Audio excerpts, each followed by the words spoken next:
বিসমিল্লাহির রহমানির রহিম। প্রিয় দেশবাসী, আসসালামু আলাইকুম।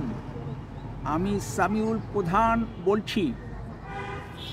1954 সালের নির্বাচনে ময়মনসিংহের নান্দাইলে প্রথমে যুক্তফ্রন্টের কোনো প্রার্থী ছিল না। ছাত্রলীগ নেতা খালেক নেওয়াজ স্বতন্ত্র প্রার্থী হিসাবে সেখানে দাঁড়িয়েছিলেন।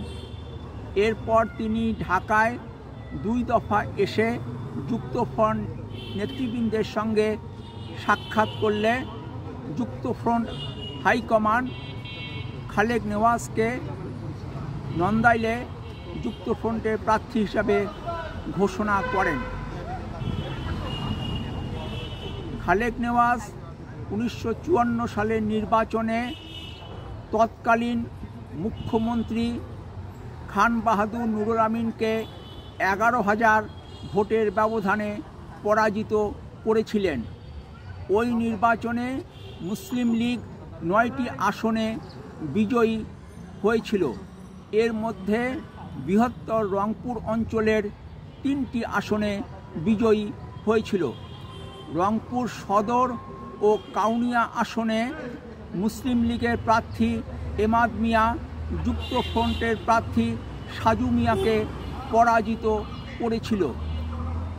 কুড়িগ্রাম, ফুলবাড়ি ও লালমনিরহাট আসনে মুসলিম লীগের প্রার্থী অ্যাডভোকেট পনিরউদ্দিন আহমেদ বিজয়ী হয়েছিল।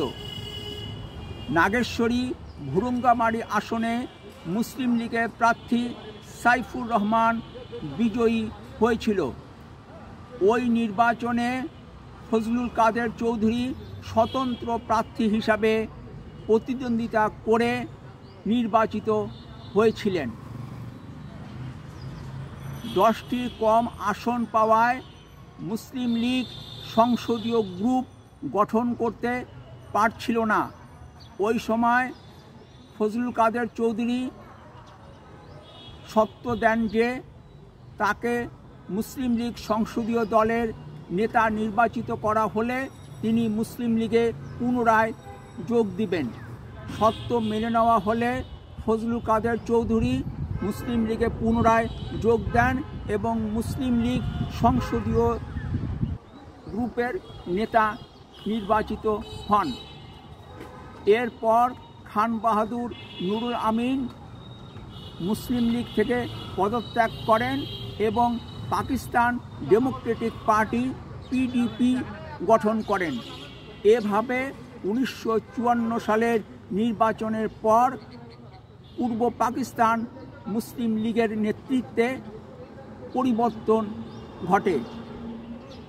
ভালো থাকবেন এবং সম্ভব হলে দেশ পরিচালনার নীতি ও পদ্ধতির পরিবর্তন নিয়ে কথা বলতে রাজনীতির আড্ডাখানা বলে পরিচিত রহমতে রাব্বানা ও রুম্মানে বেড়াতে আসবেন। ফি আমানিল্লাহ। আল্লাহ হাফেজ। বাংলাদেশ জিন্দাবাদ।